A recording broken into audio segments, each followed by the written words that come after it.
డబ్బు, అనారోగ్యం, ఉద్యోగం, వ్యాపారం, అప్పులతో బాధపడుతున్నారా? మీకోసమే launch your future programme.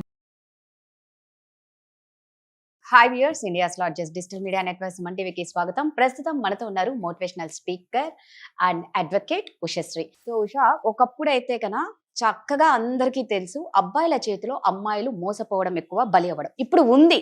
But percentage మాత్రం అమ్మాయిల చేతిలో అబ్బాయిలు ఎక్కువగా బలవుతున్నారు అనమాట. అంటే ఒక అబ్బాయితో ఆల్రెడీ రిలేషన్లో ఉంటుంది చక్కగా, మళ్ళీ ఇంకొక ఇద్దరు ముగ్గురిని కూడా మెయింటైన్ చేస్తుంది. మొన్న ఒక ఇన్స్టా రీల్ వచ్చింది, ఒక అమ్మాయికి వాళ్ళ బాయ్ ఫ్రెండ్ సర్ప్రైజ్ గిఫ్ట్ ఇస్తాడు, దాని మిగిలిన 6 మంది బాయ్ ఫ్రెండ్స్ ను కూడా తెప్పించినాడు. ఇట్లా కళ్ళు మూసి సీరియస్లీ అది ఎంత వైరల్ అయింది తెలుసా? అంటే ఆ అమ్మాయి ఆల్రెడీ ఈ అబ్బాయితో రిలేషన్ ఉంటూ ఇంకో 6 మందిని మెయింటైన్ చేసింది. ఈ అబ్బాయి ఏం చేశాడు, చక్కగా బర్త్డే పార్టీకి నీకు సర్ప్రైజ్ ఇస్తా అని చెప్పి మిగిలిన వాళ్ళని తీసుకొచ్చారు. ఆ అమ్మాయి ఫ్యూజ్లో అవుట్ అయిపోయినాయి. సీరియస్లీ అబ్బాయిలు ఎక్కువ మంది మోసపోతున్నారు. నిజంగా అమ్మాయి మన లవ్ లో ఉన్నప్పుడు ఇంకొకరితో ఎఫైర్ పెట్టుకుందని ఎలా తెలుసుకోవచ్చు అంటావు? ఎందుకంటే నువ్వు ప్రధానికి ఒక సొల్యూషన్ చెప్తావు కాబట్టి. సో దీనికి కూడా నువ్వు నాకు టాపిక్ పంపించినప్పుడు ఐ డిడ్ మై రిసర్చ్. నేను ఏది రిసర్చ్ చేయకుండా మాట్లాడను. సో ద రిసర్చ్ లో ఇప్పుడు మనం ఉన్నది ఆక్వేరియన్ ఏజ్. అంటే ఇప్పుడు మనకి 4 యుగాలు ఉన్నాయి కదా. ఇప్పుడు కలియుగం అంతమయ్యే స్టేట్ కి వస్తున్నాము. సో ఒక ట్రాన్సిషన్ లో ఉన్నాం. ఎప్పుడూ లేని పరిస్థితులు అమ్మాయిలు చంపడం, ఎప్పుడూ లేని విధంగా హ్యూమన్ రిలేషన్షిప్స్ ఒక ఫ్లాష్ లాగా ఏం జరుగుతుందో తెలియకుండా అస్తవ్యస్తంగా అడ్డదిడ్డంగా పిచ్చిగా ఎంత కల్చరల్ స్ట్రెంగ్త్ ఉన్న ఇండియాలో కూడా ఇంత భయానకమైన సిచ్యువేషన్స్ వస్తాయి. దానికి ఒక ఏజ్, యుగం ఎప్పుడైతే యుగాంతం మారుతోందో, నేను ఇది చాలా కూసంగా రిసర్చ్ చేశాను. ఎస్పెషల్లీ అమ్మాయిలు అవనివ్వు అబ్బాయిలు అవనివ్వు, ఒక భ్రమ కలిగించేది కానీ, ఇబ్బందికరమైన పరిస్థితి కానీ, నటించాల్సింది కానీ, సొసైటీ కోసం కానీ, ఇబ్బందికరమైన పరిస్థితుల్లో కానీ ఇప్పుడు ఉన్న మనుష్య జాతి ఉండలేదంట. సో అది లోపల నుంచి ఏదైతే నిజమో, నిజాయితీయో, నిజమైన ప్రేమో, నిజంగా ఆథెంటిక్ గా వాళ్ళతో ఉంటే వచ్చే ఆనందం కోసం వెతుకుతారంట. అంటే హ్యూమన్ రేసే ఇలా మారుతుంది. సో సొసైటీ కోసము, పిల్లల కోసం, డబ్బుల కోసం, ఆస్తుల కోసం, అంతస్తుల కోసం ఉన్న రిలేషన్షిప్స్ అన్ని, ఎస్పెషల్లీ ఫోకసింగ్ ఆన్ రిలేషన్షిప్స్ గురించి మాట్లాడితే వాళ్ళు ఉండలేరంట. అది లోపల నుంచి తన్నేస్తుంది. సో బిగ్గెస్ట్ ఎమోషనల్ హ్యూమన్స్ ఎవరు? విమెన్. అబ్బాయిల కన్నా. అబ్బాయిలన్నా కొంచెం మైండ్ అప్లై చేసి ఆగుతారు.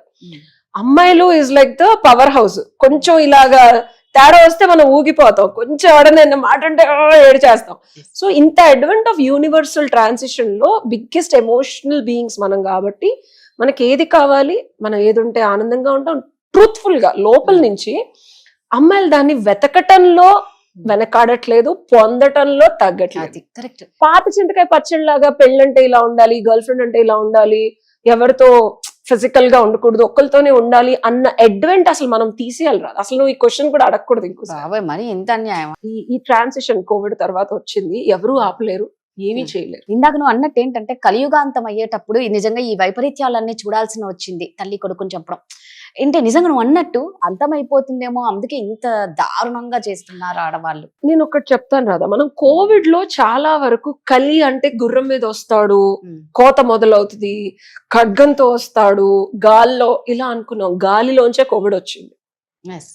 కర్మలు ఎవరైతే భయానకంగా డబ్బు కోసం చేసిన వాళ్ళందరూ క్లిన్స్ అయిపోయింది. ఒక సెట్ ఆఫ్ పీపుల్ క్లిన్స్ అయిపోయారు.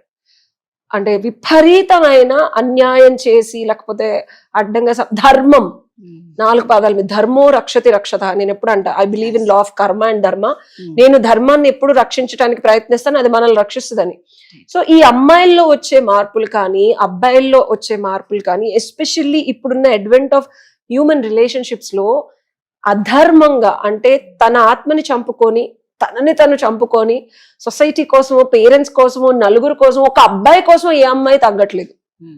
తన స్వధర్మం ఏంటి, తన ఆత్మధర్మం ఏంటి, తన లోపల ఏది కావాలి అనేది వెతుకుతుంది ఆడది. దుర్బిణి వేసి, అంటే బైనాక్యులర్స్ తెలుగులో దుర్బిణి వేసి వెతుకుతుంది. స్వయంవరం అనే ఒక కాన్సెప్ట్ పాతకాలంలో ఉంది. అమ్మాయి మనస్సుని పొందాలంటే 100 మంది వచ్చి వాడి వీరత్వం చూపించాలి. ఆ స్టేజ్కి వెళ్తాను. అన్ని కనిపించట్లా.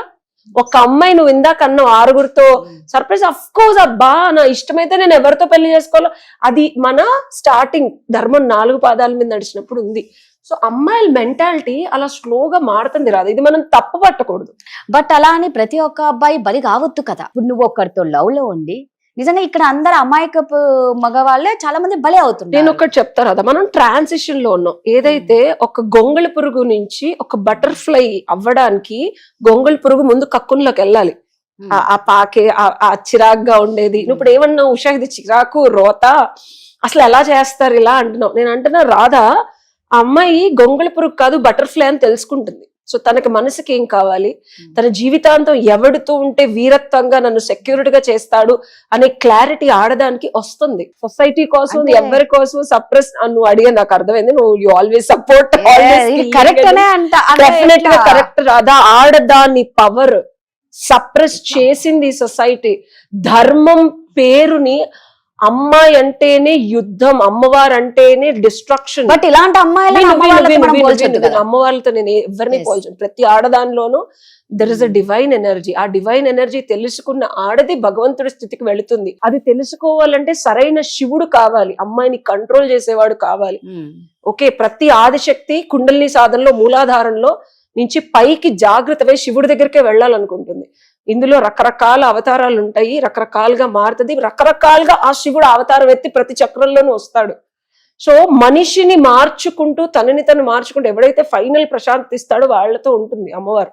సో నేను తప్పనే అన్ను, తన ఏ స్టేజ్ లో ఉంటే తనకు ఆ తోడుగా ఉండే మగాడితో ఉంటోంది ఇప్పుడు జనరేషన్. ఎందుకంటే సప్రెస్ చేసుకొని ఒక్కడితోనే ఉండాల్సిన అవసరం లేదు. తనని ఎవరైతే బాగా చూసుకుంటారో వాళ్ళతో ఉంటుంది. నేను దానికి కొన్ని లక్షల కథలు చెప్తాను పురాణాల్లో, లక్షల కథలు, వందలోను వేలు కథ, కొన్ని లక్షల కథలు చెప్తారు. చంపే వరకు తెచ్చుకునే స్థితి అబ్బాయిలు, సొసైటీ, తల్లిదండ్రులు కలిగిస్తున్నారు. రాసుకో ఇది, అది యాక్టివేట్ చేస్తున్నారు. వీళ్ళు దాన్ని సప్రెస్ చేసుకోలేకపోతున్నారు. సో నేను ఏది చావుల్ని సపోర్ట్ చేయట్లేదు.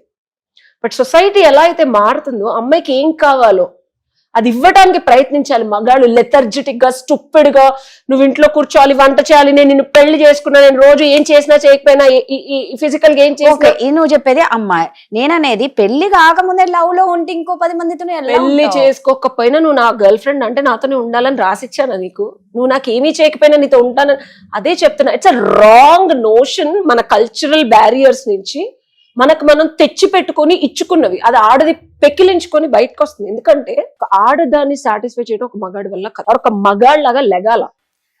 నో రాధా, మగాడిలాగా వాడు ఉండకుండా ఆడదాన్ని నాతోనే ఉండు, నన్నే ప్రేమించనే అర్హత మగాడికి లేదు. అలా ఉన్నప్పుడు ఆడది వదలదు. మళ్ళీ చెప్తున్నా, ఆడవాళ్ళు ఈజ్ వెరీ సెన్సిటివ్. ఒక మగాడి దగ్గర తనకు కావాల్సినవి దొరికినప్పుడు ఇంకోటి దగ్గరికి వెళ్ళదు. Least case scenario. ఇప్పుడు అలా బాగా చూసుకున్న అమ్మాయిలు కూడా వెళ్ళిపోతున్నారు కదా, మరి ఆ లెక్కకు వస్తే ఎందులో తక్కువ చేయకుండా అన్ని చేసిన అమ్మాయిలతో మరి అలాంటి అబ్బాయిల పరిస్థితి 100%.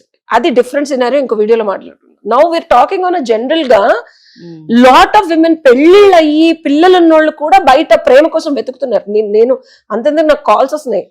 ఒక ఏజ్ గ్రూప్ అనుకుంటున్నాం కదా, 60+ వాళ్ళు కూడా ఇదివరకు ఇట్లాగా ఆడవాళ్ళు ఉండట్లేదు, మగవాళ్ళు ఉండట్లేదు. బ్యారియర్స్ ని తెంచుకొని ఒరిజినల్ లవ్ కోసం వెతుకుంటున్నారు.